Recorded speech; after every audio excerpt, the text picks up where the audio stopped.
Good morning everyone, day one fitness funny ವ್ಲಾಗ್ಗೆ ಸ್ವಾಗತ. ಬೆಳಗ್ಗೆ ಹಿಂಗನು ಈ ಥರ ರೆಡಿಯಾಗಿ ಇದು ಆಕ್ಚುಲಿ ಚೆನ್ನಾಗಿರೋದು. ಹೊರಟಿದ್ದೆ ನಮ್ಮೂರು ಬಸ್ ಸ್ಟಾಪ್ ಕಡೆಗೆ. ಹಾಗೆ ಗೊತ್ತಾಯಿತು ಹಿಂದಿ ಎಕ್ಸಾಮ್ ಇದೆ ಅಂತ. ನಾವು ಹುಡುಗರು ಗೊತ್ತಲ್ಲ ಗೈಸ್, ಕಾಪಿ ಇಲ್ದ್ರೆ ಎಕ್ಸಾಮೇ ಬರೆಯೋಕ್ಕಾಗಲ್ಲ ಅಂತ. ಏನಂತೀರ? ನಿಜ ತಾನೆ? ಸ್ಕೂಲ್ ನನಗೆ ಎಷ್ಟು ಚೀಪ್ ಅನಿಸ್ಬಿಡ್ತು ಅಂದ್ರೆ, ಥೋ ನಿಮ್ಮ ಈ ತರದೆಲ್ಲ ಇದಾರೆ ಜನ.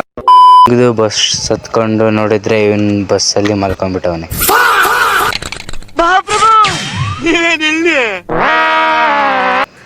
ಮನೆಗೆ ಬಂದು ಫ್ರೆಶ್ ಆಗಿ ನಾನು ಹೊರಟಿದ್ದೆ ಜಿಮ್ಗೆ.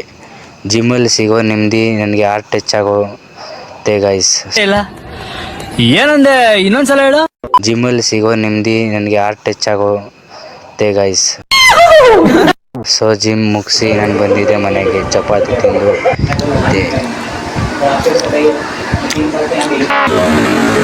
ಮುಂದಿನ ವ್ಲಾಗ್ಗೆ ಫಾಲೋ ಮಾಡ್ಕೊಳ್ಳಿ guys. Bye bye, good night.